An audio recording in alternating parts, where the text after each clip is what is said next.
चैत्र नवरात्रे में, शरदीय नवरात्रे में, आषाढ़ी नवरात्रे में, आदिक पौष नवरात्रे में हम जगत जननी जगदम्बा की जब स्थापना करते हैं तो हम कलश की स्थापना क्यों करते हैं? आज शिव महापुराण में शुरुआत में अपन शिव और पार्वती की यही संवाद को लेकर चल। आखिर कलश में ऐसा क्या है? कलश के अंदर आखिर ऐसा क्या विराजमान है कि 33 कोटि देवता उस कलश के अंदर आकर बैठ जाते हैं? महाराज, आप कोई यज्ञ करने जा रहे हो, आप कोई पोथी पुराण करने जा रहे हो, आप कोई अच्छा कार्य करने जा रहे हो, तो ब्राह्मण देवता कह देते कलश की स्थापना होगी, कलश की शोभा यात्रा निकलेगी, कलश यात्रा निकलेगी, कलश विराजमान होगा। और आज हर की पौड़ी पर, प्रयागराज में या उज्जैनी में, नासिक में जो बड़े बड़े कुंभ के मेले होते, कुंभ का मतलब भी तो कलश से होता। उसकी महत्वता क्यों है? उस कुंभ की, उस घड़े की महत्वता कहां से प्रकट हो? शिव महापुराण की कथा कहती है महाराज, भगवान औघड़दानी शंकर स्वयं आद्य शक्ति जगदम्बा से कहते हैं कि जगदम्बा तू क्या चाहती है बोल। तो जगत जननी जगदम्बा कहती है कि जहां मैं हूं वहां शंकर है, ये आपने कह दिया, पर जहां शंकर है वहां पार्वती का होना जरूरी है। उसके लिए सिद्ध करने के लिए एक स्थान ऐसा बनाया जाए जहां पर शंकर विराजमान है और शंकर के साथ पार्वती विराजमान है। तो शिव जी ने कहा, पार्वती उसके लिए मैं तुझे एक सुंदर कलश का निर्माण कर देता हूं। दुनिया का रचनाकार, दुनिया की रचना करने वाले महाराज, संपूर्ण ब्रह्मांड की रचना करने वाले, जिनको भगवान शिव ने स्वयं ब्रह्मदेव से कहा है कि ब्रह्मा जी तुम सृष्टि खंड को आगे बढ़ाइए, सृष्टि की रचना करिए। और आज ही के दिन, यही चैत्रीय प्रतिपदा के दिन, यही इसको कहते हैं नया संवत्सर, नया वर्ष। हिंदू धर्म में क्यों कहा जाता है? आज ही के दिन ब्रह्मा जी ने महाराज सृष्टि की रचना करना प्रारंभ करा था। आज ही के दिन भगवान शिव और ब्रह्मा का संवाद हुआ था। सीधे भगवान शंकर ब्रह्मदेव के पास जाकर बोले थे, हे ब्रह्मदेव आप सृष्टि की रचना करिए। तो ब्रह्मा जी ने पूछा था, सारे नक्षत्र आपने बनाए, सारे दिन आपने बनाए, सारी घड़ियां आपने बनाई, सारा पल आपने बनाया, मनुष्य की श्वास गिनती, काउंटिंग, अर्थात मनुष्य के शरीर की रोमावली, ये सब आपने निश्चित करी है। नवरात्रि का मतलब क्या होता है?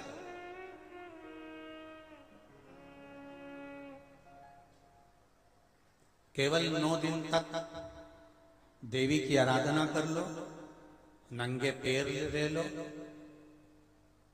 थोड़ा सा साबूदाना का फरियाल कर लो, मोरधन, चिप्स, पापड़ ये खा लो, या किसी देवी जी के मंदिर में जाके नंगे पैर झंडा उठा के, ध्वजा उठा के, चुंदड़ी पकड़ के माता जी के मंदिर तक चले जाओ।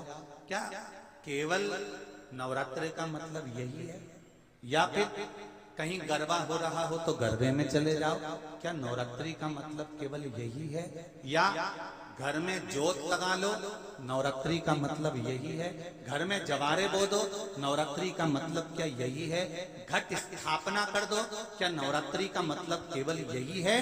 अगर नवरात्रि का मतलब जानना है तो आपके मन में एक विचार आना चाहिए कि ये नवरात्रि केवल घट स्थापना के लिए नहीं होती है, ये नवरात्रि हमारे भीतर एक नारी के सम्मान के लिए प्रकट होती है कि नारी का सम्मान कैसे होना चाहिए। मेरी जीजियों, मेरे जीजाओं, मेरी बेटियों, बेटाओं, मेरी माताओं, मेरे भाई, मेरी बहनों, एक बात बहुत सावधानी से सुनना। नवरात्रे आते हैं, नवरात्रे आते हैं, नवरात्रे में आप माता रानी के व्रत कर लेते हो, जोत जला लेते हो, माता रानी का व्रत करते, उपवास करते, जागरण करते, जोत जलाते, पूजन करते, निवेदन करते। और अभी फिर चैत्री नवरात्रे आएंगे, आप फिर आराधना करोगे, फिर साधना करोगे, फिर जोत जलाओगे, फिर माता रानी को याद करोगे, फिर व्रत रखोगे। आप कितने भी व्रत करो, आप कितनी भी जोत जलाओ, आप कितना भी जागरण करो, पर 4 लोगों के सामने जाकर ये कभी मत कहना कि मेरे जैसा व्रत कोई नहीं कर सकता, मेरे जैसा जागरण कोई नहीं कर सकता और मेरे जैसी ज्योत कोई नहीं जला सकता। ये अभी मत कर। आपके मुख से तो शब्द निकलना चाहिए, आपके मुख से तो वाणी निकलना चाहिए कि वो माँ अम्बा, जगदम्बा, दुर्गा भवानी, माँ वैष्णव रानी, माँ जगत जननी, माँ नैना, माँ मनसा, माँ कांगड़ा, माँ चिंतपूर्णी, माँ ज्वाला, उसकी जैसी इच्छा होती है वैसा व्रत करा लेती है, और उसकी जैसी इच्छा होती है वैसा जागरण करा लेती है, और उसकी जैसी इच्छा होती है वैसी ज्योत जला लेती है। हमारी सामर्थ्यता नहीं है। और नवरात्रि में भी देवी की आराधना का एक स्मरण का सुख है महाराज। ज्योत का विधान है, नवरात्रि में देवी की ज्योत लगती है, अखंड ज्योति लगती है, जवारे बुआए जाते हैं, कलश लगता है। ज्योत का भी विधान है। जिसके यहां दिया अखंड जलाया जाता है, अगर वो दिए की बाती अगर दक्षिण दिशा की होती है तो उसके घर में साल भर में एक घात जरूर होती है।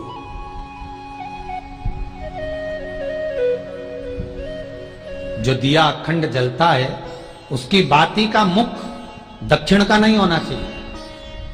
अगर आपने देवी भागवत का स्मरण कराओ, देवी भागवत को अगर सुना हो, तो देवी भागवत में स्पष्ट किया गया कि पूर्व की ओर मुख करा हुआ दिया, अर्थात पूर्व की ओर ज्योत जो जलाई जाती है वो संपदा की वृद्धि करती है। पश्चिम की ओर मुख कर जो ज्योत लगाई जाती है महाराज वो वैभव को देती है, और उत्तर की ओर जो मुख कर ज्योत जलाई जाती है, उत्तर की ओर जो ज्योत का मुख रहता है वो आयु की वृद्धि करती है, घर में अकाल मौत को रोकती है।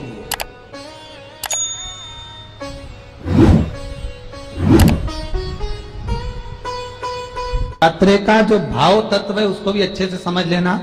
दक्षिण की ओर ज्योत ना लगाए, अगर आपको लगाना है पूरब की लगाए, पश्चिम की लगाए या उत्तर की लगाए। और जितने दिन महारानी जगदम्बा जगत धात्री दुर्गा भवानी, अब की बार माता जी घोड़े पर आई है। हर बार देवी बदल बदल के आती है, इस बार जो नवरात्रे आए वो घोड़े के आए। तो घोड़े पर जो देवी जी आती है वो समृद्धि को देने वाली आती है, लक्ष्मी की वृद्धि करने वाली आती है। जैसी घोड़े की रफ्तार होती है उस रफ्तार से लक्ष्मी घर में आती है। तो ये चिंता मत करना, मेरी मां जगत जननी दुर्गा भवानी अब की बार घोड़े पर आई है, साल भर में इतना धन दे देगी कि आपने पीछे के 4 साल में नहीं कमाया होगा, इतनी मेरी मां भंडार भर देगी। ये घोड़े पर आई है, कोई साधारण नहीं हो सकता। देवी भागवत में स्पष्ट किया गया, जब जगदम्बा मगर पर आती है उसका भाव अलग है, और जगदम्बा जब हाथी पर आती है उसका भाव अलग है, और जगदम्बा जब घोड़े पर आती है तो जगत को समृद्धिवान बना देती है, वैभव में कमी नहीं आती। अभी भले दुनिया के लोग अभी रोते हैं कि पैसा नहीं आ रहा, और चिंता ना करना, मेरी मां अगर घोड़े पर आई है तो उसका सुख आपको जरूर मिलेगा। एक जरा सी मिट्टी की दुकान भी अगर आप खोल कर बैठेंगे तो चांदी और सोना के बराबर कमाएंगे, इतना धन देगी वो मां। साधारण नहीं है मेरी माता। तात्विक सुख का आनंद देने वाली, लाभ तत्व प्रदान कर। और नवरात्र में अगर आपकी कोई कामना है, आपकी अगर इच्छा है, आपका मन है, तो जगत जननी की आराधना करो। पति और पत्नी में अगर क्लेश है तो जगदम्बा के मंदिर में मक्खन चढ़ाओ, प्रेम बढ़ जाएगा। आपको लगता है कि पति कोई अन्य स्त्री से लगा हुआ है या परिवार टूट रहा है, तलाक तक पहुंच गया है, तो माता के मंदिर में आप ध्वजा लगवाइए, उस ध्वजा पर मक्खन लगाकर लगवाइए, आपको लाभ मिलेगा। महाराज, यदि आपको लगता है कि बच्चे बहुत ज्यादा अपशब्द बोल रहे हैं, मुंह चला रहे हैं और प्रेम नहीं रख रहे, तो माता के मंदिर में लाल पुष्प, लाल चंदन और लाल चूड़ी मां को समर्पित करिए, प्रेम बढ़ेगा। बच्चा कभी आप जी से कम नहीं बोलेगा, प्रेम की भाषा निकलेगी मुझसे। मां जगत जननी की आराधना, जगदम्बा की उपासना। नवरात्रे में 9 दिन में से कोई एक दिन ऐसा ले लो जिस दिन कन्याओं का भोजन कराओ, साथ में उनको लाल चुनरी ओढ़ाओ या कोई लाल वस्त्र, लाल पूजन की सामग्री उनको दो, सुख मिलेगा, आनंद है। कोई अगर नवरात्रि का व्रत एक लौंग पर कर रहा है तो उसको करने दो। कोई नवरात्रि का व्रत अगर एक गिलास दूध पर कर रहा है तो उसको करने दो। अगर नवरात्रि का व्रत एक जरासी सुपारी पर कर रहा है तो करने दो। कोई नवरात्रि का व्रत कैसे कर रहा है उसको करने दो, उसकी मर्जी।